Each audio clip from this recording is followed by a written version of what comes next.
भारतीय उपमहाद्वीप की सबसे प्राचीनतम लिपि हड़प्पा लिपि है, किंतु यह अभी तक पढ़ी नहीं जा सकी। इसलिए पढ़ी जा चुकी प्राचीनतम लिपि ब्राह्मी और खरोष्ठी लिपि है। ब्राह्मी लिपि का नाम सबसे पहले बौद्ध ग्रंथ ललित विस्तर में देखा गया है, जिसमें 64 लिपियों के नाम दिए गए हैं, जिनमें पहला नाम ब्राह्मी तथा दूसरा नाम खरोष्ठी है। ब्राह्मी लिपि को वर्तमान समय में हमारे समक्ष प्रकट करने का श्रेय अंग्रेज अधिकारी जेम्स प्रिंसेप को जाता है।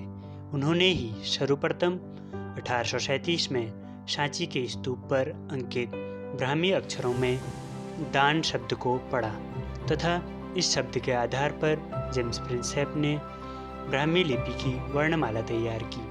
ब्राह्मी लिपि बाएं से दाएं की ओर लिखी जाती है, जबकि खरोष्ठी लिपि इसके विपरीत दाएं से बाएं की ओर लिखी जाती है।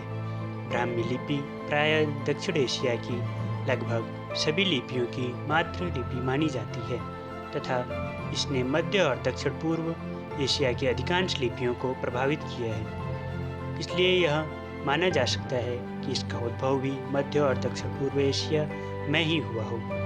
फिर भी ब्राह्मी लिपि के उद्भव के विषय में हम अधिक सटीकता से नहीं जानते। ब्राह्मी लिपि का सबसे प्राचीनतम प्रमाण अशोक के अभिलेख को माना जाता था, जो ब्राह्मी लिपि में लिखे गए थे, परंतु हाल ही के शोधों में पता चला है कि श्रीलंका के अनुराधापुर से कुछ प्रमाण मिले हैं जो मौर्य काल से पूर्व की ब्राह्मी के हैं।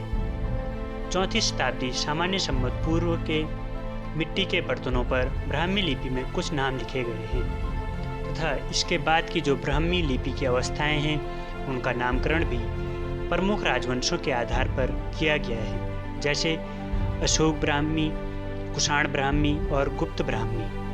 पुरालेख विशेषज्ञ डीसी सावरकर ने उत्तर भारत में ब्राह्मी लिपि के इतिहास की विवेचना करते हुए इसकी 3 अवस्थाओं को चिह्नित किया है: आरंभिक ब्राह्मी, मध्य ब्राह्मी और उत्तर ब्राह्मी।